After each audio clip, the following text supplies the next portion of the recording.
സുപ്രഭാതം ദിനപത്രത്തിന്റെ 13ാം വാർഷിക ക്യാമ്പയിൻ പ്രഖ്യാപിച്ചിരിക്കുകയാണ്. ജൂലൈ 16 മുതൽ ഓഗസ്റ്റ് 15 വരെ കൂടിയ ദിവസങ്ങളിലാണ് ക്യാമ്പയിൻ നടക്കുന്നത്.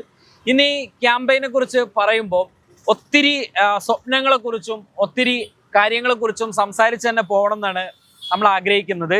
എൻ്റെ കൂടെ സുപ്രഭാതത്തിന്റെ CEO മുസ്തഫ മാസ്റ്റർ മുണ്ടുവാറ കൂടിയുണ്ട്. പക്ഷേ നമ്മൾ ക്യാമ്പയിനിലേക്ക് കയറുന്നതിന് മുൻപ് നമ്മൾ സാധാരണഗതിയിൽ സ്റ്റുഡിയോയിൽ വെച്ചാണ് ഈ റെക്കോർഡ് നമ്മൾ നടത്താറുള്ളത്. ഇന്ന് നമ്മൾ കോഴിക്കോട് ബീച്ചിൽ വന്ന് നടത്തുകയാണ്. ഇന്ന് ബജറ്റ് വന്ന ദിവസം കൂടിയാണ്. സതീശൻ ധനകാര്യമന്ത്രിയും മുഖ്യമന്ത്രിയും ഒക്കെ ആയി. അദ്ദേഹം മിഷൻ സമുദ്ര എന്നൊരു പദ്ധതി കേരളത്തിന്റെ 1/3 വരുമാന മാർഗം കടൽ മാർഗം കൊണ്ടുവരും. നമുക്ക് അത് പറഞ്ഞിട്ട് അങ്ങ് പോകാൻ തോന്നുന്നു. ഒരു പത്രം എന്ന നിലക്ക് നമുക്ക് അതൊന്ന് വിലയിരുത്തണമല്ലോ. ആ സാധ്യത എന്താണ്? കാരണം 1/3 വരുമാന മാർഗം എന്ന് പറയുന്നത് വലിയ ടാസ്ക് ആണ്. പൊല്യൂഷൻ ഒരു പ്രശ്നം ഉണ്ടാകും. അതുമായിട്ട് ബന്ധപ്പെട്ട അടിസ്ഥാന സൗകര്യ വികസനങ്ങൾ പറഞ്ഞത് വിഴിഞ്ഞം മുതൽ ബേപ്പൂർ വരെയുള്ള തീരമേഖലകളും പോർട്ടുകളൊക്കെ ഉപയോഗപ്പെടുത്തുമെന്നാണ്. സാധ്യത എന്താണ്? വലിയ സാധ്യതയുള്ള ഒരു മേഖലയാണിത്. കേരളം ഇതുവരെ ഉപയോഗപ്പെടുത്താതെ പോയ ഒരു മേഖല കൂടിയാണിത്. കാരണം നമ്മുടെ പടിഞ്ഞാറ് ഭാഗത്ത് വിശാലമായ അറബിക്കടലാണ്. അപ്പോൾ ആ അറബിക്കടലിനെ എങ്ങനെ നമ്മുടെ നാടിൻ്റെ വികസനത്തിന് വേണ്ടി അല്ലെങ്കിൽ ഡെവലപ്മെൻറ്റിന് വേണ്ടി ഉപയോഗപ്പെടുത്താൻ കഴിയുമെന്നുള്ള പുതിയ ചിന്തക്ക് ഇതൊരു തുടക്കം കുറിച്ചു എന്നുള്ളതാണ്. ശരിക്കും ഫലപ്രദമായ വിധത്തിൽ അത് ഉപയോഗപ്പെടുത്താൻ കഴിയുകയാണെങ്കിൽ തീർച്ചയായിട്ടും വമ്പൻ വിപ്ലവം ഉണ്ടാക്കാൻ പോകുന്ന ഒരു തീരുമാനം തന്നെയാണ് അത് എന്ന് എനിക്ക് തോന്നുന്നത്. കാരണം ഇപ്പോൾ നമുക്ക് ഇവിടെ തുറമുഖം, ഇപ്പം ഞാനുള്ളത് കോഴിക്കോട് ബീച്ചിലാണ് നമ്മളുള്ളത്. ഇത് തൊട്ടടുത്താണ് ബേപ്പൂരുള്ളത്. ആ ബേപ്പൂർ തുറമുഖം വിഴിഞ്ഞം പോലെ തന്നെ ഇനി അത്ര എത്തിയില്ലെങ്കിൽ തന്നെയും ഭൂമിശാസ്ത്ര കടലുമായി ബന്ധപ്പെട്ട് അതിൻ്റെ ആഴവും പരപ്പും ഒക്കെ അതിന് അടിസ്ഥാന ഘടക. എന്നാൽ തന്നെയും വിഴിഞ്ഞം പോലെ ആയില്ലെങ്കിൽ തന്നെയും കാര്യമായ പ്രാധാന്യം കൊടുത്തിരുന്നെങ്കിൽ ബേപ്പൂര് വലിയ ഡെവലപ്മെൻറ്റ് ഉണ്ടാക്കാൻ കഴിയുന്നതാണ്. അപ്പോൾ ഒന്ന് യാത്രാ മാർഗം, അതായത് ഇപ്പോൾ ബേപ്പൂരിൽ നിന്നുകൊണ്ട് അല്ലെങ്കിൽ കോഴിക്കോട് ഈ കടലിൽ നിന്നുകൊണ്ട് എന്തുകൊണ്ട് നമുക്ക് തിരുവനന്തപുരം വരെ പോകാൻ പറ്റില്ല? അനന്ത സാധ്യത. ഇങ്ങോട്ട് പോകുമ്പോൾ മംഗലാപുരം വരെ പോകാൻ. ഒരു ഡൗട്ട് ഞാൻ ചോദിക്കട്ടെ, ഈ ഒരു സാധ്യത കേരളം പിറന്നിട്ട് ഒത്തിരി വർഷങ്ങളായല്ലോ. ഇപ്പം മാത്രമാണ് ഇതിനെക്കുറിച്ച് ഗൗരവത്തിലുള്ള ഒരു ചർച്ച നടക്കുക. എന്തുകൊണ്ട് കഴിഞ്ഞ കുറേ ഭരണങ്ങൾ മാറി മറിഞ്ഞിട്ടും അങ്ങനെ സാധ്യതയെക്കുറിച്ച് നമ്മൾ പഠിച്ചില്ല? അതൊരു വരുന്ന ഭരണാധികാരിയുടെ മിഷനുമാണ് ഇതിൽ വളരെ പ്രധാനം. അതായത് പുതിയതായി വന്ന ഒരു ഭരണാധികാരിയുടെ കാഴ്ചപ്പാടാണത്. അത് നമ്മൾ സതീശൻ ആ കാര്യത്തിൽ മുന്നോട്ട് വന്നതിൽ നമുക്ക് അഭിനന്ദിക്കണമെന്നാണ് എനിക്ക് തോന്നുന്നത്. പക്ഷേ അതിൻ്റെ സാധ്യതകൾ മറ്റു നിലക്കൊക്കെ അതിന് വ്യാഖ്യാനിക്കപ്പെടാൻ സാധ്യതയുണ്ട്, പ്രത്യേകിച്ചുകൊണ്ട് നിലവിലെ സാഹചര്യത്തിൽ. എങ്കിൽ തന്നെയും ഈ കടലിനെ നമുക്ക് ഉപയോഗപ്പെടുത്താൻ കഴിയുന്നു എന്നുള്ളത് പ്രത്യേകിച്ചുകൊണ്ട് ഇതിനുള്ള വലിയൊരു ഗുണം, ഇതിന് ബ്ലോക്ക് വരാൻ സാധ്യത അല്ലല്ലോ. പിന്നെ കടലിൽ കൂടെ എത്രയും വിശാലമായി യാത്ര ചെയ്യാം.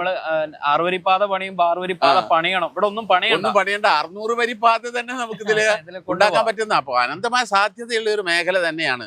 നമ്മൾ ആ കാര്യത്തിൽ VD സതീശനെ അഭിനന്ദിക്കണമെന്നാണ് എനിക്ക് തോന്നുന്നു. നമ്മളിപ്പം സുപ്രഭാതത്തിന്റെ ക്യാമ്പയിൻ പ്രഖ്യാപിച്ചൊരു ഘട്ടമാണ്. സുപ്രഭാതത്തിന്റെ ക്യാമ്പയിൻ കഴിഞ്ഞ 12 വർഷക്കാലവും വലിയ ചർച്ചയായ ഒരു പത്രം. നമ്മളൊക്കെ പ്രതീക്ഷിച്ചതിൻ്റെ ഒക്കെ മുകളിൽ വലിയ മൂവ്മെൻറ്റുകൾ നമുക്ക് നടത്താൻ പറ്റുന്നു. സമുദായത്തിൻ്റെ കാര്യമാണെങ്കിലും പൊതുസമൂഹത്തിൻ്റെ കാര്യമാണെങ്കിലും കഴിഞ്ഞ ഒരു 1-2 വർഷങ്ങളിലൊക്കെ മാധ്യമങ്ങളൊക്കെ കൂടുതലായിട്ടും ചർച്ച ചെയ്യപ്പെട്ടതുപോലും സുപ്രഭാതം എന്ന പേരാണ്. നമുക്ക് വലിയൊരു മൈലേജ് സംസ്ഥയ്ക്കാണെങ്കിലും അങ്ങനെ എല്ലാ ഘടകങ്ങളിലും നമുക്കുണ്ട്. ഈ 13ാം വാർഷികം നമ്മൾ പ്രഖ്യാപിക്കുമ്പോൾ എന്താണ് നമുക്ക് നമ്മുടെ വായനക്കാരോട് അല്ലെങ്കിൽ ഈ ക്യാമ്പയിനെ കുറിച്ച് അവരോട് എന്താണ് പറയാനുള്ളത്? പത്രത്തെക്കുറിച്ച് എന്താണ് പറയാനുള്ളത്? നമ്മുടെ പത്രം 2014 സെപ്റ്റംബർ 1 മലയാള മാധ്യമ ലോകത്തേക്ക് കടന്നു വന്നത്. കഴിഞ്ഞ 12 വർഷം നമ്മൾ പറഞ്ഞാൽ ഒരു വ്യാഴവട്ടക്കാലം പൂർത്തിയായി 13ലേക്ക് പ്രവേശിക്കുകയാണ്. സുപ്രഭാതം ഇറങ്ങുന്ന സമയത്തിൻ്റെ സവിശേഷതയുണ്ട്. ഏകദേശം അതിന് തൊട്ട് മുമ്പ് ഒരു 1.5-2 പതിറ്റാണ്ടായി കേരളത്തിൽ പ്രത്യേകിച്ചുകൊണ്ട് മാധ്യമ മേഖലയിൽ ചർച്ച ചെയ്യപ്പെടുന്ന ഒരു വിഷയമാണ് പിന്നെ പത്രങ്ങൾ വായന മരിച്ചുകൊണ്ടിരിക്കുന്നു എന്ന് പറഞ്ഞാൽ പത്രങ്ങളൊക്കെ അതിൻ്റെ സാധ്യതകൾ കുറഞ്ഞുകൊണ്ടിരിക്കുക എന്നുള്ളത്. പ്രത്യേകിച്ച് നമുക്കറിയാം ഒരു 10-15 കൊല്ലമായി നമ്മുടെ പിന്നെ സോഷ്യൽ മീഡിയയുടെ ഒരു പിടുത്തത്തിലേക്കാണ് ഇപ്പം നമ്മുടെ നാട് എത്തി നിൽക്കുന്നത്. അപ്പോൾ അതിൻ്റെ പ്രാരംഭഘട്ടവും കൂടിയാണ് 2010 കാലഘട്ടങ്ങൾ. ആ സമയത്ത് സോഷ്യൽ മീഡിയയിലേക്ക് പ്രത്യേകിച്ച് പിന്നെ ചെറുപ്പക്കാരായ ആളുകൾ കൂടുതൽ സോഷ്യൽ മീഡിയയിലേക്ക് വരുന്നൊരു സന്ദർഭത്തിൽ ഇതിൻ്റെ സാധ്യതയുണ്ടോ, അതുപോലെ തന്നെ സോഷ്യൽ മീഡിയ ഇത്രയേറെ സജീവമായ കാലത്ത് ഒരു പത്രത്തിന് സാധ്യതയുണ്ടോ എന്ന ചോദ്യം ഉയർന്നിട്ടുണ്ട്. പത്രം തുടങ്ങുന്ന സമയത്ത് തന്നെ ഈ ചോദ്യം ഉയർന്നിരുന്നു. പക്ഷേ എന്ത് സംഭവിച്ചു എന്ന് വെച്ചാൽ സുപ്രഭാതം ഇറങ്ങി. അതൊരു അത്ഭുതമായിരുന്നു. കാരണം 6 എഡിഷനോടുകൂടി ഇന്ത്യയിൽ ഇറങ്ങിയ ആദ്യത്തെ പത്രം എന്ന സവിശേഷത സുപ്രഭാതത്തിനുണ്ട്. 6 എഡീഷനോട് കൂടി, അതുപോലെ ഒരേ സമയം അറ്റ് എ ടൈം. മറ്റു പത്രങ്ങളൊന്നും ഇറങ്ങിയിട്ടില്ല. ഞാൻ മനസ്സിലാക്കിയത് ആന്ധ്രയിൽ ഒരു പത്രം 3 എഡീഷനോട് കൂടി ഒന്നിച്ചിറങ്ങിയിട്ടുണ്ട് എന്നുള്ള. നമ്മുടെ കേരളത്തിലെ പ്രമുഖമായ പത്രങ്ങളൊക്കെ പിന്നെ ഒരു എഡീഷൻ ഇറങ്ങി 10ഉം 25ഉം വർഷങ്ങൾ കഴിഞ്ഞതിന് ശേഷം എഡീഷൻ ഇറങ്ങിയ പത്രങ്ങളാണ്. ഇത് സുപ്രഭാതത്തെ സംബന്ധിച്ച് 6 എഡീഷൻ അറ്റ് എ ടൈം. അത് മാത്രമല്ല, 2 കൊല്ലം കഴിഞ്ഞപ്പോൾ നമ്മൾ പാലക്കാട് എഡീഷൻ വന്നു, 7ാമത്തെ എഡീഷൻ വന്നു. അള്ളാഹിന്റെ തൗഫീഖോട് കൂടി ഇപ്പോൾ കഴിഞ്ഞ 2 വർഷം മുമ്പ് നമ്മുടെ പിന്നെ ദുബായ് എഡീഷനും വന്നു. അപ്പോൾ 8 എഡീഷൻ ഉണ്ട്. അപ്പോൾ നമ്മുടെ പത്രം അതായത് പത്രം മരിച്ചുകൊണ്ടിരിക്കുന്നു, പ്രിന്റിംഗ് മീഡിയ തകർച്ചയിലേക്കാണ്, പത്രത്തിന്റെ സാധ്യതകളില്ല, സോഷ്യൽ മീഡിയ ആണ് ഇപ്പോഴത്തെ ഭരിച്ചുകൊണ്ടിരിക്കുന്നത്, അവരുടെ കാലാണ് എന്നൊക്കെ പറഞ്ഞുകൊണ്ട് പിന്നെ പത്രത്തിന്റെ സാധ്യതകളില്ല എന്ന് പറഞ്ഞിരുന്ന ഒരു സന്ദർഭത്തിലാണ് നമ്മൾ ഈ പത്രത്തെക്കുറിച്ച് ആലോചിക്കുന്നത്. ഞാൻ ഓർത്തു പോകുന്നു ബഹുമാന്യനായ കൂട്ടുമല ബാപ്പു മുസ്ലിയാർ. നമുക്ക് ഓർക്കാതിരിക്കാൻ പറ്റിയ ഒരു നാമം കൂട്ടുമല ബാപ്പു ഉസ്താദിന്റെ നാമമാണ്. കാരണം ഈ പത്രത്തെ ഇவ்விധം സംവിധാനിച്ചതിലെ പിന്നിലെ പ്രധാനപ്പെട്ട ഘടകം അദ്ദേഹമാണ്. നമ്മുടെ പത്രത്തിന്റെ ഫൗണ്ടർ എന്ന് തന്നെ നമുക്ക് പറയാം, ഇതിന്റെ സ്ഥാപകൻ എന്ന് പറയാം. അദ്ദേഹത്തോട് ഈ ഒരു ഇപ്പോഴത്തെ ഈ സാധ്യത എന്ന് 12 കൊല്ലം മുമ്പേ ഈ ചോദ്യം ഒരു മാധ്യമ പ്രവർത്തകൻ ചോദിച്ചപ്പോൾ ബാപ്പു സാഹ് പറഞ്ഞ മറുപടി ഉണ്ട്, വെയിറ്റ് ആൻഡ് സീ, ഞങ്ങളത് കാണിച്ചു തരാം, എന്താണ് എന്നുള്ളത് പത്രത്തിന്റെ സാന്നിധ്യം എന്താണ് എന്ന് ഞങ്ങൾ ബോധ്യപ്പെടുത്തി തരാം. അന്ന് അദ്ദേഹം ഉപയോഗിച്ച് ഞങ്ങളുടെ കസേര ഞങ്ങൾ എവിടെ ഇടും എന്നുള്ളത് ഞങ്ങൾ കൃത്യമായി കാണിച്ചു തരാമെന്ന് അദ്ദേഹം പറഞ്ഞ പോലെ തന്നെ 12 വർഷം, അതൊരു വ്യാഴവട്ടക്കാലം. ഒരു സുപ്രഭാതത്തെ സംബന്ധിച്ചിടത്തോളം അഭിമാനത്തിന്റെ 12 വർഷങ്ങൾ ഒരു വ്യാഴവട്ടമാണ്. കാരണം സാധ്യതയില്ലാത്തൊരു മേഖലയിൽ, ആ മേഖലയിൽ നിന്നുകൊണ്ട് ഈ വളർച്ച ഉണ്ടാകുന്നത് 8 എഡീഷനിലേക്ക് എത്തുന്നു, ലക്ഷക്കണക്കിന് വായനക്കാരുണ്ടാകുന്നു, വരിക്കാരുണ്ടാകുന്നു. ഇന്ന് കേരളത്തിലെ മാധ്യമ ലോകത്ത് അല്ലെങ്കിൽ പൊതുസമൂഹത്തിനിടയിൽ, കേരളത്തിലെ ജനങ്ങൾക്കിടയിൽ, പ്രത്യേകിച്ചുകൊണ്ട് മലയാളികൾക്കിടയിൽ സുപ്രഭാതം പരിചയപ്പെടുത്തി കൊടുക്കേണ്ട ഒരു നാമമല്ല. സുപ്രഭാതം എന്നത് ഇന്നത്തെ കേരളത്തിലെ ദിവസേന എന്നോണം ഒരു എഡിറ്റോറിയൽ വന്നാൽ അന്ന് മാധ്യമങ്ങൾ അത് ചർച്ചയാക്കുന്നുണ്ട്. അതായത് സുപ്രഭാതത്തിന്റെ എഡിറ്റോറിയലിൽ കാത്തിരിക്കുകയാണ് എല്ലാ ചാനലുകളും. നമുക്കറിയാലോ, ആഴ്ചയിൽ 1 എന്ന തോതിൽ ആവറേജ് സുപ്രഭാതത്തിന്റെ മുഖപ്രസംഗമോ അല്ലെങ്കിൽ എഡിറ്റ് പേജോ ചർച്ച ചെയ്യപ്പെടാതെ പോയിട്ടില്ല. ആഴ്ചയിൽ 1 എന്ന തോതിൽ മറ്റൊരു പത്രത്തിന് സാധ്യമാകാത്ത. എന്തുകൊണ്ടാണിത്? എന്തുകൊണ്ടാണ്? പ്രത്യേകിച്ച് മാജിക് ഒന്നും അല്ല. ഈ പത്രം സ്ഥാപിക്കപ്പെട്ടപ്പോൾ അതിൻ്റെ പിന്നിൽ ഉണ്ടാക്കിയ നിലപാടുകളുടെ കരുത്താണ് ഇത് ബോധ്യപ്പെടുത്തുന്നത്. ഈ പത്രം കേവലം ഒരു പത്രം ഉണ്ടാക്കാൻ വേണ്ടി ഉണ്ടാക്കിയതല്ല. ഇതിൻ്റെ ബാക്ക് ബോണ് സമസ്തകളുടെ ജമിയത്തുൽ ഉലമ. എന്നാൽ സമസ്തയെ സംബന്ധിച്ചാൽ ഇത് സാമ്പത്തിക വരുമാനം ഉണ്ടാക്കാൻ വേണ്ടി ഉണ്ടാക്കിയ ഒരു സംവിധാനം അല്ല. മറ്റു പത്രങ്ങളൊക്കെ ആ രീതി ചിന്തിക്കുമ്പോൾ സമസ്തയെ വെച്ചിടത്തോളം അതിൻ്റെ പ്രവർത്തനത്തിൻ്റെ ഭാഗമായിക്കൊണ്ടുള്ള ദൈവത്തിൻ്റെ ഭാഗമുണ്ട്. അതേസമയത്ത് നമ്മുടെ കേരളത്തിൻ്റെ സവിശേഷമായ സാഹചര്യത്തിൽ സത്യസന്ധമായ വാർത്തകൾ, തെറ്റില്ലാതെ സത്യസന്ധമായ വാർത്തകൾ വായനക്കാരിലേക്ക് കൊടുക്കുക എന്നുള്ള ആ ദൗത്യമാണ് സുപ്രഭാതം നിർവഹിച്ചത്. ചില സമയങ്ങളിൽ നമ്മൾ ഒരു നിഷ്പക്ഷ പത്രം എന്നാണ് പറയുന്നത്. നമ്മളിപ്പോൾ LDF ആണെങ്കിലും UDF ആണെങ്കിലും നമ്മുടെ എഡിറ്റോറിയൽ പരിശോധിച്ചാൽ നമ്മൾ മുഖ്യമന്ത്രി പിണറായി ആയ സമയത്ത് അദ്ദേഹത്തെ രൂക്ഷമായിട്ട് വിമർശിച്ചിട്ടുണ്ട്, പല തീരുമാനങ്ങളെയും എതിർത്തിട്ടുണ്ട്, ജനങ്ങളോട് ബോധവൽക്കരണം നടത്തിയിട്ടുണ്ട്. പ്രതിപക്ഷ സ്ഥാനത്ത് അന്ന് UDF ഉണ്ടായിരുന്ന സമയത്ത് ചില ഘട്ടങ്ങളിൽ അങ്ങനെ പറഞ്ഞിട്ടുണ്ട്. ഇനി ദേശീയ തലത്തിൽ കോൺഗ്രസിനോട് പറയേണ്ടതാണ്. അപ്പോൾ ഭരണത്തെയും പ്രതിപക്ഷത്തെയും ഇനിയിപ്പോൾ മാറി മറിഞ്ഞാൽ പോലും പരസ്പരം വിമർശിക്കുക എന്ന് പറയുന്നത് ചെയ്യാറുണ്ട്. സ്വാഭാവികമായിട്ടും സമസ്ത എന്ന് പറയുന്നത് കുറെ കൂടി അറ്റാച്ച്ഡ് ആയിട്ട് UDF മൈൻഡഡ് ആണോ എന്നൊക്കെ വിമർശിക്കുന്ന അല്ലെങ്കിൽ സംശയം ഉന്നയിക്കുന്ന ആളുകളൊക്കെ ഉണ്ട്, അങ്ങനെ കരുതുന്ന ആളുകളുണ്ട്. അപ്പോൾ ഇതിന്റെ ഒരു ബാലൻസിങ് എങ്ങനെയാണ് നടക്കാറുള്ളത്? കാരണം ആരെയും നമ്മൾ വിമർശിക്കും, ആരെയും സപ്പോർട്ടും ചെയ്യും. ഒരു വിമർശനമാണല്ലോ കഴിഞ്ഞ കാലഘട്ടങ്ങളിൽ ഒരുപാട് കേട്ടിട്ടുണ്ട് സുപ്രഭാതം. അതായത് കേരളത്തിൽ സമസ്തയുടെ അനുയായികൾ എന്ന് പറഞ്ഞാൽ കേരളത്തിലെ മുസ്ലിങ്ങളിൽ നമ്മളൊരു കാര്യം മനസ്സിലാക്കേണ്ടത്, ഒരു 80% എങ്കിലും സമസ്ത അനുഭാവികളാണ്. പ്രവർത്തകരാണെന്നല്ല ഞാൻ പറഞ്ഞത്, സമസ്ത അനുഭാവികളാണ്. പിന്നെ ദക്ഷിണ കേരള ജമിയത്തുൽ ഉലമയുടെ ആളുകളുണ്ട്. അതുപോലെ തന്നെ സുന്നി വിഭാഗത്തിൽ തന്നെ കാന്തപുരം അബൂബക്കർ മുസ്ലിയാരുടെ നേതൃത്വത്തിലുള്ള AP വിഭാഗമുണ്ട്. അതുപോലെ തന്നെ സംസ്ഥാന എന്ന് പറഞ്ഞൊരു വിഭാഗമുണ്ട്. എല്ലാം കൂടി കൂടുമ്പോൾ ഏകദേശം ഒരു 90% മുസ്ലിങ്ങൾ ഈ സുന്നത്ത് ജമാഅത്തിന്റെ ആളുകളാണ്, സുന്നി വിശ്വാസികളായ ആളുകളാണ്. അപ്പോൾ സമസ്തയെ സംബന്ധിച്ചിടത്തോളം സമസ്തയിലെ പ്രവർത്തകരെ നമ്മളൊരു സെൻസസ് എടുത്താൽ കൂടുതൽ UDF ഉള്ള ആളുകളാണ്. അതായത് കൂടുതൽ UDF തൽപരരായ ആളുകളാണ് നമ്മുടെ സമസ്തയിലുള്ളത്. ഇപ്പോൾ കോൺഗ്രസിൻ്റെ ആളുകൾ, മുസ്ലിം ലീഗിൻ്റെ ആളുകൾ ഒക്കെ സമസ്തയോടൊപ്പം ചേർന്ന് നിൽക്കുന്നവരാ. അതേസമയത്ത് സമസ്ത എന്ന് പറയുന്നത് സുന്നി ആശയം മാത്രം പിന്നെ കൃത്യമായി ആ ആശയത്തിൽ അടിയുറച്ച് നിൽക്കുന്ന, സമുദായത്തിൻ്റെ കാര്യങ്ങളിൽ കൃത്യമായ നിലപാടെടുക്കുന്ന, എന്നാൽ ഏതെങ്കിലും ഒരു രാഷ്ട്രീയ പാർട്ടിയോട് ഔദ്യോഗികമായി വിരോധമോ വിധേയത്വമോ ഇല്ലാത്ത ഒരു നിലപാട് സ്വീകരിച്ചുകൊണ്ടാണ് സമത്വ പോകുന്നത്. അപ്പോൾ സമത്തെ ഇതുമായി ബന്ധപ്പെടുത്തി രാഷ്ട്രീയമായി ബന്ധപ്പെടുത്തേണ്ടതല്ല. പക്ഷേ സ്വാഭാവികമായി റാഷി ചോദിച്ച ചോദ്യത്തിന് പ്രസക്തിയുണ്ട്. കാരണം സമസ്തയിലെ പ്രവർത്തകരിൽ ഏറെക്കുറെ ബഹുഭൂരിഭാഗം ആളുകളും നല്ല ശതമാനം ആളുകളും UDF മൈൻഡുള്ള ആളുകളാണ്. അതേസമയത്ത് സുപ്രഭാതം എന്നത് ഇത് തുടങ്ങിയ സമയത്ത് തന്നെ ആദരണീയനായ ബാപ്പുസ്താദ് തന്നെ കൃത്യമായി പറഞ്ഞിട്ടുണ്ട്. അതായത് ഈ പത്രം ഒരു പൊതുപത്രമാണ്, എല്ലാ ആളുകൾക്കും ആക്സസ് ഉള്ള ഒരു പത്രമാണ്. ഇതിൻ്റെ പിന്നിലുള്ള താല്പര്യം ഞാൻ പറഞ്ഞു. അതായത് സത്യസന്ധമായ വാർത്ത, അത് ആരുടെ ഭാഗത്തു നിന്നുള്ളതായാലും, അത് UDF ആവട്ടെ, LDF ആവട്ടെ, മറ്റേതെങ്കിലും കക്ഷിയാവട്ടെ, സത്യമായ വാർത്തകൾ മാത്രം കൊടുക്കുന്ന ഒരു പത്രം എന്നാണ് ഇതിൻ്റെ പോളിസി. ഞാൻ ഓർത്തു പോകുന്നു, ബഹുമാന് കൂട്ടമല ബാപ്പു മുസ്ലിയാർ അന്ന് ഒരിക്കൽ ഞങ്ങൾക്ക് നമ്മുടെ പത്രത്തിൻ്റെ പ്രധാന ആളുകൾക്ക് കൊടുത്തൊരു ഉപദേശം ഞാൻ ഓർത്തു പോവുക. അന്ന് അദ്ദേഹം ബാപ്പുസാദ് പറഞ്ഞത്, എല്ലാ വാർത്തയും നിങ്ങൾക്ക് കൊടുക്കാൻ കഴിഞ്ഞുകൊള്ളണമെന്നില്ല, എല്ലാ വാർത്തയും നിങ്ങൾ കൊടുത്തോളണമെന്നില്ല. പക്ഷെ ഒരു കാര്യം നിർബന്ധമാണ്, കൊടുക്കുന്ന വാർത്ത ശരിയാവണം, 100% സത്യസന്ധമാവണം. ശരിയായ മാത്രം പോരാ, 100% സത്യസന്ധമാവണം. നമ്മൾ ഗോസിപ്പ് ഒന്നും ഉണ്ടാക്കി പിന്നെ പർവ്വതീകരിച്ച് വാർത്തയൊന്നും നമ്മുടെ പത്രത്തിൽ കൊടുക്കേണ്ടത്. ഇത് സമസ്തയുടെ പത്രമാണ്. അപ്പോൾ സ്വാഭാവികം ജനങ്ങൾ സമസ്തയിൽ വിശ്വാസമുണ്ട്. ആ സമസ്തയുടെ വിശ്വാസത്തിന് കോട്ടം തട്ടുന്ന വിധത്തിൽ നമ്മുടെ വാർത്ത ഉണ്ടാകാൻ പാടില്ല. അപ്പോൾ അതുകൊണ്ട് എല്ലാ വാർത്തയും കൊടുക്കണം എന്ന് ഞങ്ങൾ നിർബന്ധിക്കുന്നില്ല. ഈ എല്ലാ പരസ്യങ്ങളും വരുന്നതും അതേ പോളിസിയുടെ ഭാഗം. പക്ഷെ പോളിസി പരസ്യത്തിന്റെ നമുക്ക് കൃത്യമായ പോളിസി ഉണ്ട്. അതായത് ധാർമ്മികതയിൽ ഊന്നി നിന്നുകൊണ്ടുള്ള പരസ്യങ്ങളെ നമ്മൾ കൊടുക്കുകയുള്ളൂ. അത് നമ്മൾ പാലിക്കപ്പെട്ടിട്ടുണ്ട്. അപ്പോൾ സുപ്രഭാതത്തിന്റെ സവിശേഷത എന്ന് പറയുന്നത് UDF മൈൻഡുള്ള ആളുകളാണെങ്കിൽ തന്നെയും ഈ കാര്യത്തിൽ, വാർത്തയുടെ കാര്യത്തിൽ നമ്മൾ ഏതെങ്കിലും ഒരു പക്ഷത്തിനോ, അത് LDF ആവട്ടെ, UDF ആവട്ടെ, ഇനി BJP ആയാൽ പോലും സത്യസന്ധമായി വാർത്ത കൈകാര്യം ചെയ്യുക എന്നുള്ളതാണ്. അപ്പോൾ അതുകൊണ്ട് തന്നെ പലപ്പോഴും നമ്മുടെ സുപ്രഭാത രൂക്ഷ വിമർശനത്തിന് വിധേയമായിട്ടുണ്ട്. നമ്മൾ ദോഷയിക്ക ദൃഷ്ടികളുണ്ടല്ലോ. അതായത് സുപ്രഭാതത്തിന്റെ വളർച്ചയെ ഉൾക്കൊള്ളാൻ കഴിയാത്ത, വേണമെങ്കിൽ അസൂയ എന്നതിന് പറയാം, അസൂയ എന്നൊക്കെ നമുക്കതിന് പറയാം. സുപ്രഭാതം 12 കൊല്ലം കൊണ്ടാണ് ഈ മുന്നേറ്റം ഉണ്ടാക്കിയത്. ഇവിടെ നമ്മളൊരു കാര്യം മനസ്സിലാക്കേണ്ടത്, ഇത് സുന്നികളാണ് ഈ മുന്നേറ്റം ഉണ്ടാക്കിയത്. സുന്നികളാണ്.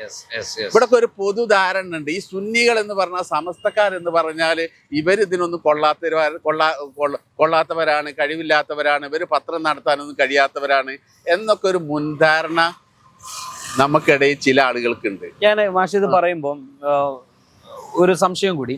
ഇപ്പം പലപ്പോഴും ചില അജണ്ടകൾ, മുസ്ലിം സമുദായത്തിന്റെ അജണ്ടകൾ നിശ്ചയിക്കുന്നത് വേറെ ചില മാധ്യമങ്ങളാണ്, അല്ലെങ്കിൽ വേറെ താല്പര്യങ്ങളൊക്കെയുള്ള, നേരെ ജനാധിപത്യത്തെ അംഗീകരിക്കാത്ത മൗദൂദിയൻ ആശയങ്ങളൊക്കെ ഉൾക്കൊള്ളുന്ന ചില സ്ഥാപനങ്ങളൊക്കെയാണ് കേരളത്തിലെ മുസ്ലിം ഒരു മുഖ്യധാരയുടെ ഒരു ചിത്രം വരച്ചു വെക്കുന്നത്. അവർ ഇട്ടു തരുന്നതിൽ പലപ്പോഴും സമുദായമോ അല്ലെങ്കിൽ സമൂഹമോ ഒക്കെ അതിലേക്ക് കയറി കൊത്തി അവർ അജണ്ട നിശ്ചയിക്കും, നമ്മൾ അതിന്റെ പിന്നാലെ പോകും എന്ന തരത്തിൽ. നമ്മൾ നീ ഉദ്ദേശിച്ചത് ഏതെങ്കിലും ഒരു വിഭാഗമല്ല, മുസ്ലിം വിഭാഗം മൊത്തം അല്ലെങ്കിൽ കമ്മ്യൂണിറ്റി അങ്ങനെയൊക്കെ വരുന്നുണ്ട്. അവിടെയൊക്കെ സുപ്രഭാതം ചെറുത്തുനിൽപ്പാണോ, അല്ലെങ്കിൽ അതുപോലെ സുപ്രഭാതം ഒരു പുതിയൊരു ദിശ നിർണ്ണയിക്കുകയാണ്? ഏതാണ് വ്യാഖ്യാനിക്കാൻ പറ്റുക? അല്ല, കേരളത്തിലെ മുസ്ലിങ്ങളുടെ അജണ്ട ചില പ്രത്യേക കേന്ദ്രങ്ങൾ നിർണ്ണയിക്കപ്പെടുന്ന ഒരു സാഹചര്യം ഉണ്ടായിരുന്നു. റാഷി പറഞ്ഞത് വളരെ പ്രധാനപ്പെട്ട ഒരു പോയിന്റ് തന്നെയാണ്. അതായത് കേരള മുസ്ലിങ്ങളുടെ അജണ്ട നിർണ്ണയിക്കപ്പെടുന്ന വിരലിലെണ്ണാവുന്ന ആളുകൾ, നിങ്ങൾ ഈ പറഞ്ഞ പത്രം ഉൾപ്പെടെ, ആ ചാനൽ ഉൾപ്പെടെ, സമുദായത്തിൻ്റെ പേരിൽ അതിൻ്റെ അജണ്ട നിർണ്ണയിക്കപ്പെടുന്ന ഒരു സാഹചര്യം കേരളത്തിലുണ്ടായിരുന്നു. അതൊരു യാഥാർത്ഥ്യമാണ്. അത് തിരിച്ചറിഞ്ഞിട്ട് കൂടിയാണ് സുപ്രഭാതത്തിൻ്റെ പിറവി ഉണ്ടാകുന്നത്. കാരണം തെറ്റായ വഴിയിലേക്ക് സമുദായത്തെ കൊണ്ടുപോകാനും പൊതുസമൂഹത്തിനിടയിൽ വരെ മുസ്ലിങ്ങളെ തെറ്റിദ്ധരിക്കാനും ഇടവരുന്ന വിധത്തിലുള്ള ചില സമീപനങ്ങൾ ഈ കേന്ദ്രങ്ങളിൽ നിന്ന് നിരന്തരം ഉണ്ടായിട്ടുണ്ട്. ഒരുപാട് സംഭവങ്ങൾ നമുക്ക് സൂചിപ്പിക്കാൻ കഴിയും. കാരണം ഓരോ വിഷയങ്ങളും അവരെ എടുത്തു വെച്ചുകൊണ്ട് സമുദായത്തെ മൊത്തത്തിൽ അവരുടെ അജണ്ടയിലേക്ക് കൊണ്ടുപോകുന്ന ഒരു സാഹചര്യം, അത് ഏറ്റവും കൂടുതൽ ഉപയോഗപ്പെടുത്തിയ മാധ്യമങ്ങൾ തന്നെയാണ്. അങ്ങനെയാണല്ലോ ഒരു സമൂഹത്തിന്റെ അജണ്ട നിർണ്ണയിക്കപ്പെടുന്നതിന് വളരെ പ്രധാനമായ പങ്ക് വഹിക്കുന്ന മാധ്യമങ്ങൾ തന്നെയാണ്. അത് വിഷ്വൽ ആവട്ടെ ഓർ പ്രിന്റ് ആവട്ടെ, രണ്ടായാലും അത് തന്നെയാണ് ഇതിൻ്റെ അജണ്ട നിർണ്ണയിക്കപ്പെടുന്നത്. ആ ഒരു സാഹചര്യം മുൻകാലത്ത് ഉണ്ടായിരുന്നു. അതിൽ നിന്നുള്ള തിരിച്ചുപോക്ക്, അതിൽ നിന്നുള്ള ഒരു മോചനം കൂടിയാണ് സുപ്രഭാതം വന്നതിന് ശേഷം നമുക്കറിയാം ആ മേഖലയിൽ വേണ്ടത്ര പ്രത്യേകിച്ച് പ്രിന്റ് മീഡിയയിൽ ആ സ്ഥാപനം ഉൾപ്പെടെയുള്ള പുറകോട്ട് പോയിട്ടുണ്ട്. എന്തുകൊണ്ട് എന്ന് വെച്ചാൽ അത് അതിന്റെ ഈ പറഞ്ഞ വിധത്തിൽ അവർക്ക് ഒരു അജണ്ട നിർണ്ണയിക്കാനൊന്നും ഇപ്പം കഴിയാത്തൊരു പക്ഷേ ഇപ്പോൾ സോഷ്യൽ മീഡിയ പ്രതിരോധ മതിലായിട്ട് സുപ്രഭാത് ഉണ്ടായിട്ടുണ്ട്. ഞാൻ പറഞ്ഞല്ലോ, സുപ്രഭാതത്തിന് വേറെ താല്പര്യമൊന്നുമില്ല, എന്തെങ്കിലും സാമ്പത്തിക നേട്ടമോ അല്ലെങ്കിൽ രാഷ്ട്രീയ നേട്ടമോ ഒന്നുമില്ല. സുപ്രഭാത് സത്യസന്ധമായ വാർത്തയല്ലേ, അവിടെ നമ്മൾ വിജയിച്ചിട്ടുണ്ട്, 100% വിജയിച്ചിട്ടുണ്ട്. അതുകൊണ്ടാണ് ഇപ്പോൾ നമ്മുടെ പത്രം ചർച്ച ചെയ്യപ്പെടുന്നത് പോലെ പത്രം വേറെ ചർച്ച ചെയ്യപ്പെടുന്നില്ലല്ലോ. ഇതിൻ്റെ ഒരു മുഖപ്രസംഗം ഇപ്പം നമുക്കറിയാലോ. നമ്മളിപ്പോൾ ഉണ്ടാകുന്ന PM ശ്രീ പദ്ധതി, ആ വിഷയവുമായി ബന്ധപ്പെട്ടുള്ള നിലപാട്, സുപ്രഭാതം എടുത്ത നിലപാട്, മുനമ്പം വിഷയവുമായി ബന്ധപ്പെട്ടുകൊണ്ട് സുപ്രഭാതം എടുത്ത നിലപാട്, അതായത് നിലപാട് എടുക്കേണ്ട സമയത്ത് കൃത്യമായി ആരുടെയും മുഖം നോക്കാതെ ധൈര്യമായ നിലപാടുകൾ കഴിഞ്ഞ 12 വർഷക്കാലം സുപ്രഭാതം നിർവഹിക്കപ്പെട്ടിട്ടുണ്ട്. അതിൻ്റെ അനന്തരഫലമാണ് ഇന്ന് കാണുന്ന സുപ്രഭാതത്തിൻ്റെ ഈ വളർച്ച. ഈ എത്തി നിൽക്കുന്ന ഇപ്പോഴും ഈ സോഷ്യൽ മീഡിയ കാലഘട്ടത്തിൽ സുപ്രഭാതത്തിൻ്റെ പ്രിൻറ്റിങ്ങിൽ വരിക്കാരുടെ എണ്ണത്തിൽ വർധനവ് വന്നുകൊണ്ടിരിക്കുന്നത്. എന്തുകൊണ്ടാണ് വായനക്കാരുടെ എണ്ണത്തിൽ വർധനവ് വന്നുകൊണ്ടിരിക്കുന്നത്? അത് ഈ നിലപാട് കൊണ്ടാണ്. നിലപാട് പറയേണ്ടടുത്ത് മുഖം നോക്കാതെ, അവിടെ രാഷ്ട്രീയം നോക്കാതെ, കക്ഷി നോക്കാതെ, വിഭാഗം നോക്കാതെ തുറന്നു പറയാൻ കഴിഞ്ഞ 12 വർഷക്കാലം സുപ്രഭാതത്തിൽ സാധ്യമായിട്ടുണ്ട്. നിലപാട് പറയുന്നത് കൊണ്ട് നഷ്ടങ്ങൾ എന്തെങ്കിലും സുപ്രഭാതത്തിന് സംഭവിച്ചിട്ടുണ്ടോ? വിമർശനമുണ്ട് വിവിധ കേന്ദ്രങ്ങളിൽ. ആ വിമർശനം നടത്തുന്ന ആളുകൾ സതുദ്ദേശത്തോടു കൂടിയല്ല വിമർശനം നടത്തുന്നത്. ഒന്ന് അതിൻ്റെ പ്രധാനം ഞാൻ പറഞ്ഞല്ലോ നേരത്തെ, അസൂയ എന്നത്. കാരണം സുന്നികളൊരു പത്രം തുടങ്ങി, സുന്നികൾ ആ പത്രം വമ്പൻ വിജയമാക്കി, അത് വലിയൊരു മുന്നേറ്റമാകുന്നു. അത് ഉൾക്കൊള്ളാൻ കഴിയാത്ത ചില കക്ഷികളുണ്ട്, ചില മതസംഘടനകൾ ഉൾപ്പെടെ, ചില രാഷ്ട്രീയ താല്പര്യമുള്ള ആളുകളും ഒക്കെ ഉണ്ട് ഇതിൻ്റെ പിന്നിലുണ്ട്. സുപ്രഭാതത്തിൻ്റെ വളർച്ചയെ ഉൾക്കൊള്ളാൻ കഴിയാത്ത ആളുകൾ. സത്യത്തിൽ അവർക്കാർക്കും എതിരായതുകൊണ്ടല്ല. സുപ്രഭാതം അങ്ങനെ ഉയരണ്ട, സുന്നികൾ അങ്ങനെ ഉയരണ്ട, സമസ്തക്കാരങ്ങനെ ഉയരണ്ട, നിങ്ങൾ അവിടെ നിന്നാൽ മതി, ഞങ്ങൾ പറയും പോലെ കേട്ടാൽ മതി എന്നൊരു മിഥ്യാധാരണ വെച്ചുകൊണ്ടാണ് ഈ കൽപ്പനകളൊക്കെ ഉണ്ടാകുന്നത്. ആ ഒരു തിട്ടൂരത്തിന് ഏതായാലും വഴങ്ങേണ്ട ആവശ്യം, ആ തിട്ടൂരത്തിന് വഴങ്ങേണ്ട ആവശ്യമില്ല എന്ന് 12 വർഷക്കാലം നമ്മൾ ബോധ്യപ്പെടുത്തിയല്ലോ. അതുകൊണ്ടല്ലേ ഈ മുന്നേറ്റം നമുക്ക് ഉണ്ടാക്കിയെടുക്കാൻ കഴിഞ്ഞത്. പക്ഷെ നമുക്കിതിൽ പ്രത്യേകിച്ച് ആരോടും ഒരു വെറുപ്പില്ല, ഒരു വിഭാഗത്തോട് നമുക്ക് വെറുപ്പില്ല. നമ്മളെ സംബന്ധിച്ചിടത്തോളം നമ്മുടെ ദൗത്യം എന്ന് പറയുന്നത് സത്യസന്ധമായ വാർത്ത കൈമാറുക എന്നതാണ്. അതിൽ നമ്മൾ 100% വിജയിച്ചിട്ടുണ്ട് എന്നാണ് അതിൻ്റെ ഒരു എളിയ പ്രവർത്തകൻ എന്ന നിലക്ക് 10-12 വർഷക്കാലം ഇതിനോടൊപ്പമുള്ള പ്രവർത്തനം നിലക്ക് അഭിമാനത്തോടു കൂടി പറയാൻ കഴിയും. നമ്മൾ ഈ 13ാം വാർഷിക ക്യാമ്പയിനിലേക്ക് വരികയാണെങ്കിൽ 12 വർഷം പിന്നിട്ടു. 12 വർഷവും വ്യത്യസ്തമായിട്ടുള്ള ക്യാമ്പയിൻ രീതികൾ ആചരിച്ചു. 13ാം വർഷം എന്ന് പറയുമ്പോൾ ഒരു മാറ്റം പ്രേക്ഷകർ, അതോടൊപ്പം തന്നെ നമ്മുടെ വായനക്കാരൊക്കെ പ്രതീക്ഷിക്കുന്നുണ്ട്. 13ാം വാർഷിക ക്യാമ്പയിൻ എങ്ങനെയൊക്കെയാണ് തുടങ്ങുന്നത്, എന്തൊക്കെയാണ് അതുമായി ബന്ധപ്പെട്ട പ്രവർത്തനങ്ങളൊക്കെ നടക്കുന്നത്? നമ്മൾ അടുത്ത മാസം 16-ാം തീയതി മുതലാണ് നമ്മുടെ ക്യാമ്പയിൻ തുടങ്ങുന്നത്. ഒരു മാസക്കാലത്തെ ക്യാമ്പയിനാണ്. ജൂലൈ 16 ഓഗസ്റ്റ് 15 വരെയുള്ള ഒരു മാസക്കാലമാണ് ഇത്. നമ്മൾ തുടക്കം മുതലേ ഈ സമയത്ത് തന്നെയാണ് ക്യാമ്പയിൻ നടക്കാറുള്ളത്. ആ ക്യാമ്പയിൻ്റെ ഭാഗമായി ഈ പ്രാവശ്യമുള്ള സവിശേഷത എന്ന് പറയുന്നത്, നമ്മൾ പത്രത്തിന് മൊത്തത്തിൽ ഒരു മാറ്റത്തിന് നമ്മൾ ഒരു വ്യാഴവട്ടം പൂർത്തിയാവുകയാണ്. അപ്പോൾ നമ്മൾ പത്രത്തിൻ്റെ പുതിയൊരു സ്റ്റെപ്പ് ഒരുപാട് മേഖല, ഒന്ന് കണ്ടന്റിൻ്റെ കാര്യത്തിൽ അതിൻ്റെ കെട്ടുമട്ടിൽ, അതിൻ്റെ പേപ്പറിൽ ഉൾപ്പെടെ കഴിഞ്ഞ കാലത്തെ കാര്യങ്ങളൊക്കെ വിലയിരുത്തി നമ്മൾ വലിയൊരു മാറ്റത്തിന് വിധേയമാകുകയാണ്. അതോടൊപ്പം തന്നെ ഈ പ്രാവശ്യത്തെ ക്യാമ്പയിൻ നമ്മുടെ ഒരു 10% വർധനവാണ്.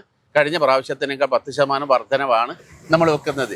നമ്മൾ മനസ്സിലാക്കേണ്ടത് മറ്റു പത്രങ്ങളുടെ ഒക്കെ കോപ്പികൾ കുറഞ്ഞുകൊണ്ടിരിക്കുന്ന ഒരു ഘട്ടത്തിലാണ് നമ്മളൊരു 10% വർധനവ് ടാർഗറ്റ് വെച്ചുകൊണ്ടുള്ള ഈ ക്യാമ്പയിൻ നടക്കുന്നത്.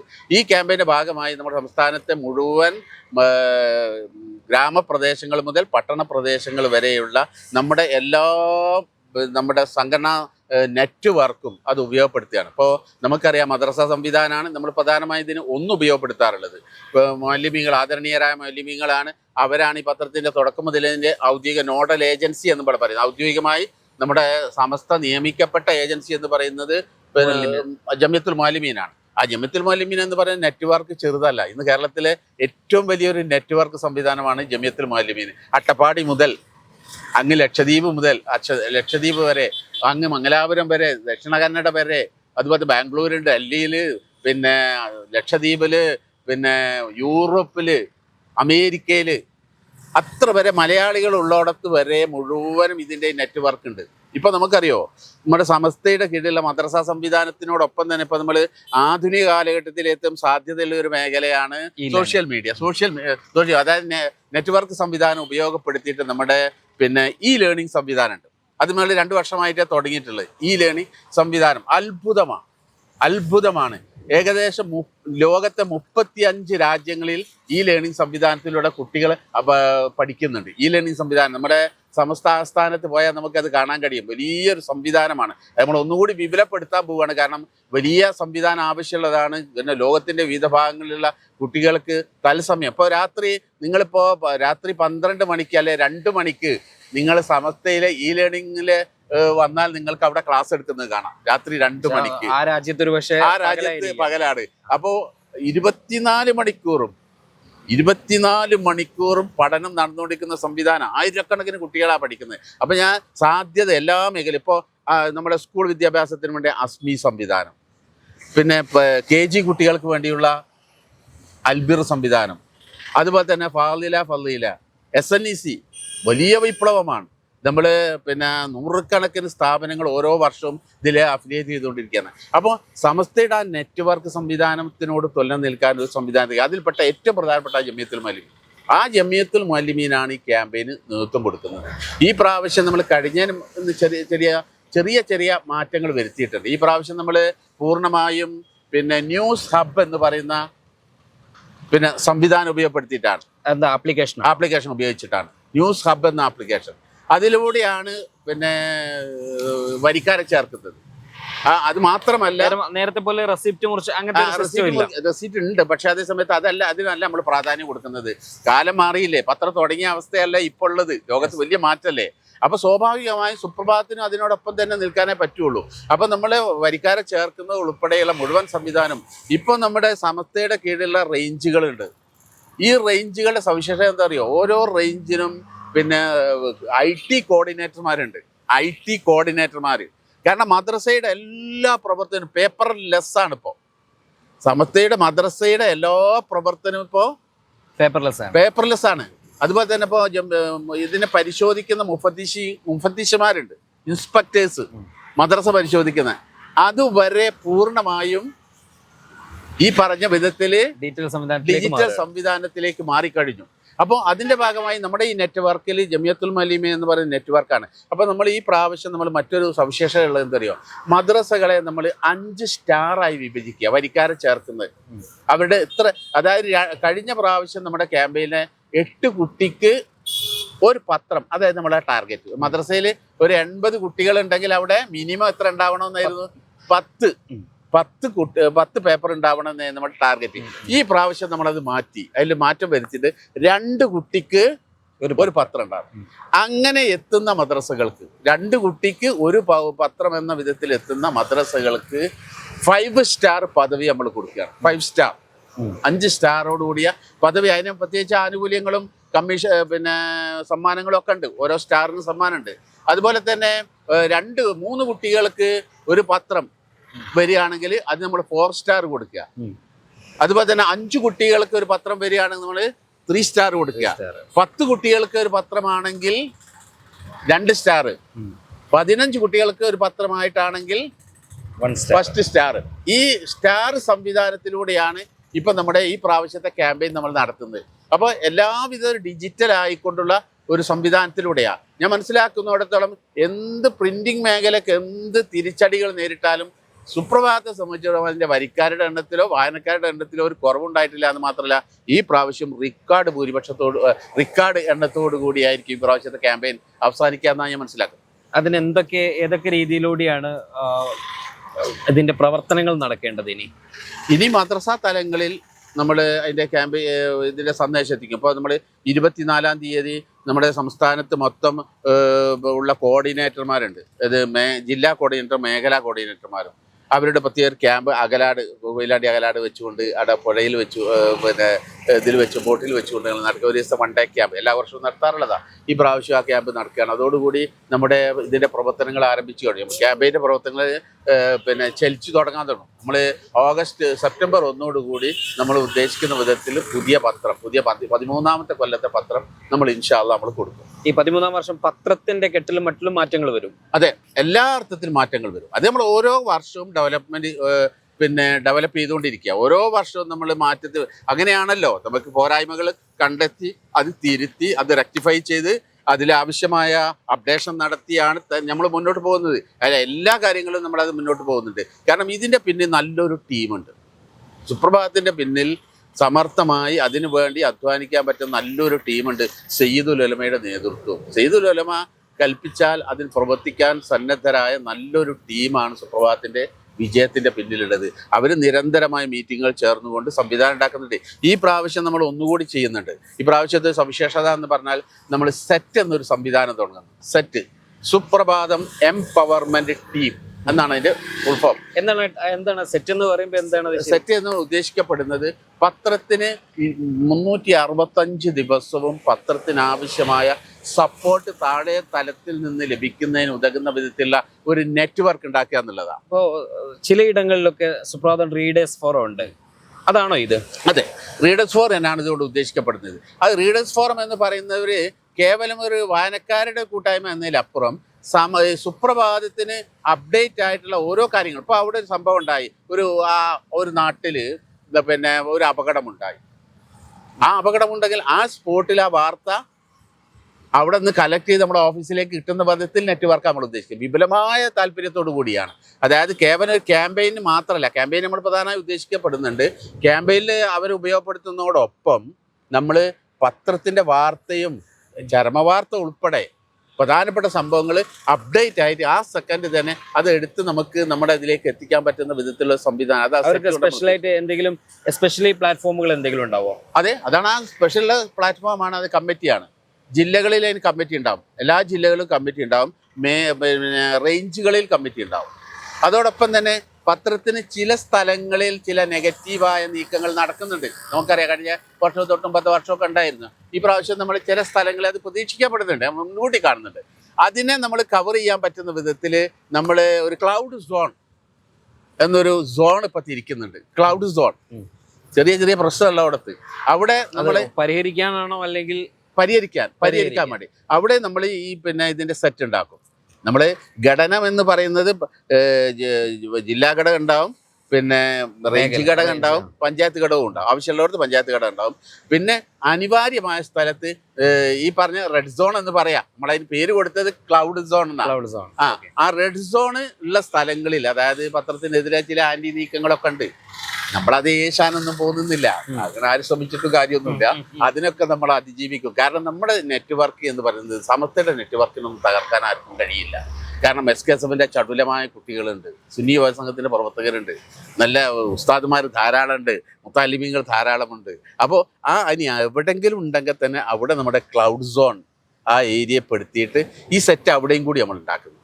4 ലെയറിലായിട്ടാണ് ഇതിൻ്റെ പ്രവർത്തനം നടക്കുന്നത്. അതായത് ജില്ല, റേഞ്ച്, ആവശ്യമെങ്കിൽ പഞ്ചായത്ത്, അതിന്റെ തൊട്ടു താഴെ ഈ പ്രശ്നമുള്ളടത്ത് ക്ലൗഡ് ഉള്ളടത്ത് റെഡ് സോണിൽ വരുന്ന സ്ഥലത്ത് ക്ലൗഡ് സോൺ എന്ന പേരിൽ സംവിധാനങ്ങൾ.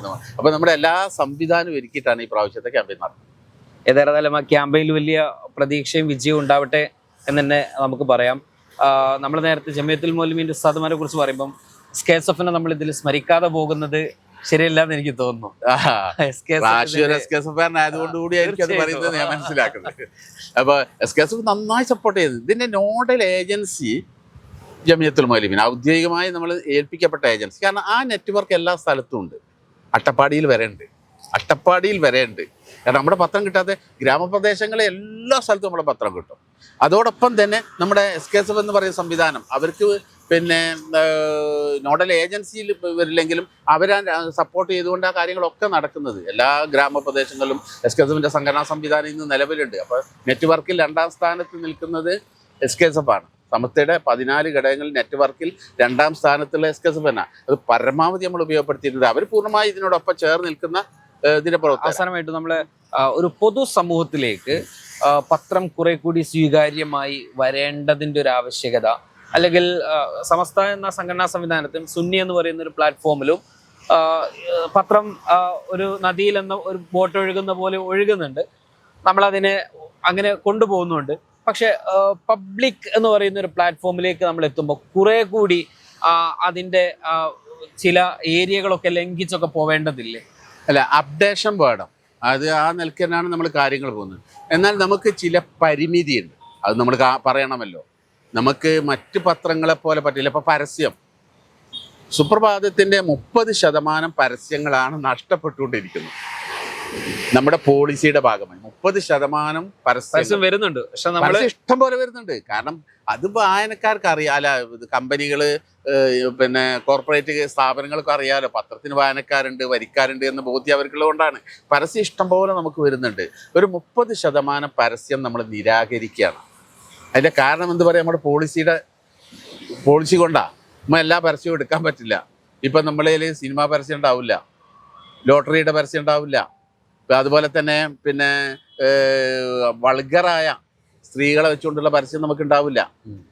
അപ്പം ചില പരിമിതിയുണ്ട്. നമ്മുടെ വൃത്തം ഒന്ന് ഇടിക്കാതാ, അതിനപ്പുറം നമുക്ക് പോകാൻ പറ്റില്ല. പ്രത്യേകിച്ച് ഞങ്ങൾക്ക് ഇതിൻ്റെ ജീവനക്കാർക്ക് തന്ന നിർദ്ദേശം ആ വൃത്തത്തിനകത്തൂടെ നമുക്ക് പോകാൻ പറ്റുള്ളൂ. അത് സമത്വം നിരീക്ഷിക്കുന്നുണ്ട്. അവസാനമായിട്ട് വായനക്കാരോട് എന്താ പറയാനുള്ളത് ഈ 13ാം വർഷത്തിലേക്ക് കിടക്കുമ്പോൾ? വായനക്കാരോട് പറയാനുള്ളത്, നമ്മുടെ പ്രത്യേകിച്ചുകൊണ്ട് യുവതലമുറയിൽ വായന കുറഞ്ഞുകൊണ്ടിരിക്കും. അതൊരു സത്യം. കാരണം സോഷ്യൽ മീഡിയയുടെ അരങ്ങേറ്റം, പ്രത്യേകിച്ച് ഇപ്പം നമ്മൾ നോക്കും, നമ്മുടെ കേരളത്തിലെ ഇന്നത്തെ പിന്നെ സാഹിത്യ രംഗത്ത്, സാമൂഹിക രംഗത്തൊക്കെ തിളങ്ങി നിൽക്കുന്ന ആളുകളൊക്കെ പിന്നെ അവരുടെ കുട്ടിക്കാലമൊക്കെ എടുത്ത് പരിശോധിച്ചാൽ അവരൊക്കെ ഈ വായനയിൽ വളരെ ഏറെ പ്രാധാന്യം കൊടുത്ത ആളുകളാണ്. അതായത് പിന്നെ വായനയ്ക്ക് വേണ്ടി തന്നെ പൂർണ്ണമായ സമയം ചെലവഴിക്കുന്ന ആളുകൾ വരെ ഉണ്ടായിരുന്നു. അപ്പോൾ ഇന്ന് പുതിയ തലമുറ അത് പോയി. അതിൻ്റേതായ ഒരു ഒരു നെഗറ്റീവ്സ് അപ്പോൾ നമുക്ക് സമൂഹത്തിലുണ്ട്. കാരണം വായനയോടുള്ള താല്പര്യം കുറഞ്ഞു പോയി. പ്രത്യേകിച്ച് കൊണ്ട് ഈ റീലുകളുടെ പുറകിലാണ് നമ്മുടെ കുട്ടികളൊക്കെ ഉള്ളത്. അതുകൊണ്ട് തന്നെ അവരിലൊന്നും പിന്നെ ഉയർന്ന ചിന്തകളോ ആ ഒരു തലത്തിലുള്ള റിസൾട്ടുകൾ നമ്മൾ കാണുന്നില്ല. അപ്പോൾ വലിയ വലിയ സാഹിത്യകാരന്മാരൊക്കെ ഉള്ള, മലയാളത്തിൽ ഒരുപാട് സാഹിത്യകാരന്മാരുള്ള നാടല്ലേ നമ്മുടെ കേരളം. ഇപ്പോഴത്തെ പുതിയ തലമുറയിൽ എത്ര ആൾ എണ്ണാൻ പറ്റും? അതെന്തുകൊണ്ടാണ്? നമുക്കറിയാലോ, വൈക്കം മുഹമ്മദ് ബഷീറിനെ പോലെ, തകഴിയെ പോലെ, എല്ലാവരും സോഷ്യൽ മീഡിയ മുകുന്ദനെ പോലെ ഇല്ലേ, എത്ര പിന്നെ അഗ്രേസരായ പിന്നെ എഴുത്തുകാരുണ്ടായി, പ്രഗത്ഭരായ എഴുത്തുകാർ. ഇന്നും അവരുടെ സാഹിത്യം മലയാള സാഹിത്യത്തിൻ്റെ വലിയ മുതൽക്കൂട്ടാണ്. പക്ഷേ നിങ്ങൾ നോക്കി, ഇപ്പൊ പുതിയ തലമുറയിൽ നിന്നുകൊണ്ട് എത്ര ആളുകളുണ്ട് അങ്ങനത്തെ അറിയപ്പെടുന്ന ആളുകൾ? എത്ര ബഷീർമാരുണ്ട്, എത്ര തകഴിമാരുണ്ട്? അവരെഴുതിയ പോലെ ഇന്നൊരു രചനയില്ല. അതെന്തുകൊണ്ടാ? അപ്പൊ നമ്മുടെ പത്രം വായിക്കാൻ നമ്മുടെ കുട്ടികളെ നിർബന്ധിക്കണം. പിന്നെ സർക്കാർ ചെയ്യേണ്ട ഒരു കാര്യത്തിൽ ചെയ്യാവുന്ന ഒരു കാര്യം തരുമോ? പത്രത്തിൽ വായിക്കുന്നതിന് കൂടി നമ്മുടെ സ്കൂളുകളിൽ, പരീക്ഷകളിൽ, അല്ലെങ്കിൽ അവരെ ടെസ്റ്റ് നടത്തുന്നിടത്ത് ഏതെങ്കിലും മാനദണ്ഡം വെച്ചുകൊണ്ട് ഒരു സംവിധാനം ഉണ്ടാക്കണം. ഒരു വായന പരിപോഷിപ്പിക്കാൻ വേണ്ടി. ഇന്ന് നമ്മൾ വായനാ ദിനത്തിന്റെ കൂടിയാണ് സംസാരിക്കുന്നത്. അതുകൊണ്ട് തന്നെ തീർച്ചയായിട്ടും നമ്മുടെ കലാലയങ്ങളിൽ പിന്നെ നമ്മുടെ പത്രം, ഞാൻ കൂട്ടത്തിലൊരു കാര്യം പറയട്ടെ, ഇന്ന് കേരളത്തിൽ ഏറ്റവും കൂടുതൽ സ്കൂളുകളിൽ പത്രം എത്തുന്ന സുപ്രഭാതത്തിന്റെ ആട്ടോ, വിദ്യാപ്രഭാതം അല്ല, സ്നേഹപൂർവ്വം സുപ്രഭാതം എന്ന പദ്ധതി. കാരണം നമ്മുടെ മിക്ക സ്കൂളുകളിലും നമ്മുടെ പത്രം എത്തിക്കാൻ നമുക്ക് കഴിഞ്ഞിട്ടുണ്ട്. അതായത് പ്രൈമറി സ്കൂളാണ് 3 കോപ്പി, ഹയർ സെക്കൻഡറിയും പിന്നെ സെക്കൻഡറിയും ഹയർ സെക്കൻഡറി സ്കൂളിൽ 5 കോപ്പി വരുന്ന സ്നേഹപൂർവ്വം സുപ്രഭാതം പദ്ധതി. അത് ആളുകൾ സ്പോൺസർ ചെയ്യാണ്. പ്രത്യേകിച്ച് അതിന് നേരത്തെ റാഷി സൂചിപ്പിച്ച SKSF-കാരാണ് അതിനു വേണ്ടി നേതൃത്വം കൊടുക്കുന്നത്. അതുകൊണ്ട് തന്നെ കഴിഞ്ഞ വർഷമൊക്കെ നമുക്ക് ആയിരക്കണക്കിന് സ്കൂളുകളിൽ പിന്നെ നമ്മുടെ പത്രം എത്തിക്കാൻ കഴിഞ്ഞത്. നമ്മളിതുകൊണ്ട് ഉദ്ദേശിക്കപ്പെടുന്നത്, നമ്മുടെ ഈ പത്രത്തിൻ്റെ പോളിസി തയ്യാറാക്കിയപ്പോൾ ഉസ്താദുമാർ വളരെ പ്രാധാന്യപൂർവ്വം പറഞ്ഞ ഒരു കാര്യം, ഒന്ന് വിദ്യാഭ്യാസത്തിന് ഊന്നൽ നൽകണം. അപ്പോൾ അതുകൊണ്ട് തന്നെ നമ്മുടെ പത്രത്തിൽ വിദ്യാപ്രഭാതം എന്ന് പറഞ്ഞ ഒരു കോളം നമ്മൾ ചെയ്യുന്നുണ്ട്. അത് ഉസ്താദ്മാർ അന്ന് തന്ന നിർദ്ദേശമാണ്. ബാപ്പുസാദ് തന്നെ കർശനമായി പറഞ്ഞാൽ നമ്മൾ വിദ്യാഭ്യാസത്തിന് ഊന്നൽ നൽകാം. പക്ഷേ അതിനൊരു കാരണമുണ്ട്, ചരിത്രപരമായ ഒരു കാരണം. മലബാർ പ്രത്യേകിച്ചുകൊണ്ട് നമ്മുടെ പത്രത്തിൻ്റെ ഏറ്റവും കൂടുതൽ കോപ്പി പിന്നെ വായനക്കാരുള്ള സ്ഥലം എന്ന നിലക്ക് മലബാർ നേരത്തെ വിദ്യാഭ്യാസ രംഗത്ത് വളരെ പുറകിലാണ്. അത് തിരിച്ചു പിടിക്കുക എന്നുള്ള ഒരു പത്രം കൊണ്ട് ഉണ്ടാവേണ്ടത് പിന്നെ കുറേയേറെ പിന്നെ പോസിറ്റീവായ കാര്യങ്ങളാണല്ലോ. അതിലേറ്റവും പ്രാധാന്യമായി നമ്മൾ പറഞ്ഞത് വിദ്യാഭ്യാസത്തിന് ഊന്നൽ നൽകണമെന്നാണ്. പണ്ട് അധസ്ഥിത പിന്നോക്ക ന്യൂനപക്ഷ വിഭാഗങ്ങളുടെ സമുദ്ധാരണത്തിന് ആവശ്യമായ പ്രവർത്തനം നടത്തണമെന്നാണ് നമ്മുടെ പോളിസി പറഞ്ഞത്. അപ്പോൾ നമ്മൾ ആ പോളിസി പ്രകാരം തന്നെ നമ്മുടെ പത്രം മുന്നോട്ട് പോയിട്ടുണ്ട്. വിദ്യാഭ്യാസത്തിന് ഏറെ പ്രാധാന്യം കൊടുക്കുന്നു. അപ്പോൾ വിദ്യാപ്രഭാതം, അതുപോലെ തന്നെ ഈ സ്നേഹപൂർവ്വം സുപ്രഭാതം പദ്ധതി. ഇപ്പോൾ കഴിഞ്ഞ ആഴ്ചയാണ് നമ്മൾ കരിയർ ക്ലിനിക് എന്നൊരു സംവിധാനം നടത്തിയത്. നമുക്കറിയാം ആയിരക്കണക്കിന് കുട്ടികൾക്ക് അത് ഉപകാരപ്പെട്ടിട്ടുണ്ട്. ഈ 14ഓളം കേന്ദ്രങ്ങളിലാണ് നമ്മൾ മലബാറിൽ മാത്രം ഈ പ്രാവശ്യം കരിയർ ക്ലിനിക് നടത്തിയത്. എല്ലാ കൊല്ലവും നമ്മൾ എക്സിബിഷൻ സംഘടിപ്പിക്കാറുള്ളത്, എക്സ്പോ. ഈ പ്രാവശ്യം നമ്മൾ കരിയർ ക്ലിനിക്കാണ്. അപ്പോൾ നമ്മൾ വിദ്യാഭ്യാസത്തിന് വളരെയേറെ പ്രാധാന്യം നൽകുന്നത്. അതിൻ്റെ നമ്മുടെ വാർത്തകൾ നിങ്ങൾ ശ്രദ്ധിച്ചാൽ അത് ബോധ്യപ്പെടും. വാർത്തകളിൽ ഏറ്റവും ഊന്നൽ നൽകുന്നത് വിദ്യാഭ്യാസ കാര്യങ്ങൾക്കാണ്. അത് നമ്മുടെ ജേർണലിസ്റ്റുകൾക്ക് നമ്മൾ കൊടുത്ത കൃത്യ നിർദ്ദേശവും അത് തന്നെയാണ്. അതായത് വിദ്യാഭ്യാസം തൊഴിൽ മേഖലയിൽ ആവശ്യമായ പിന്തുണ കൊടുക്കുക. കേവലം ഒരു പത്രം എന്ന് പറയുന്ന നാട്ടിലുണ്ടാകുന്ന അപകടങ്ങളും സംഭവങ്ങളും റിപ്പോർട്ട് ചെയ്യുന്നതിനോടൊപ്പം തന്നെ ഇതുകൂടി നമ്മുടെ അജണ്ടയിൽ പ്രധാനമായി പ്രയോറിറ്റി കൊടുക്കണമെന്നാണ് നമുക്ക് തന്ന നിർദ്ദേശം വിദ്യാഭ്യാസത്തിന്. അപ്പം അതുമായി ബന്ധപ്പെട്ട് വളരെ ഭംഗിയായിട്ട് നമ്മൾ കാര്യങ്ങൾ ചെയ്യുന്നു. ഏതായാലും പ്രിയപ്പെട്ട വായനക്കാരെ, കഴിഞ്ഞ 12 വർഷക്കാലവും സുപ്രഭാതത്തെ നിങ്ങൾ നെഞ്ചേറ്റി, സുപ്രഭാതത്തിന്റെ വാർത്തയുടെ കൂടെ നിങ്ങളും സഞ്ചരിച്ചു. നമ്മൾ വീണ്ടും അടുത്ത വർഷത്തിലേക്കുള്ള യാത്ര തുടരുകയാണ്. ആ യാത്രയിലും നിങ്ങളുടെ സജീവമായ സാന്നിധ്യവും സഹകരണവുമാണ് സുപ്രഭാതവും സമസ്തയും വായനാ ലോകവും പ്രതീക്ഷിക്കുന്നത്. ഏവർക്കും നന്ദി.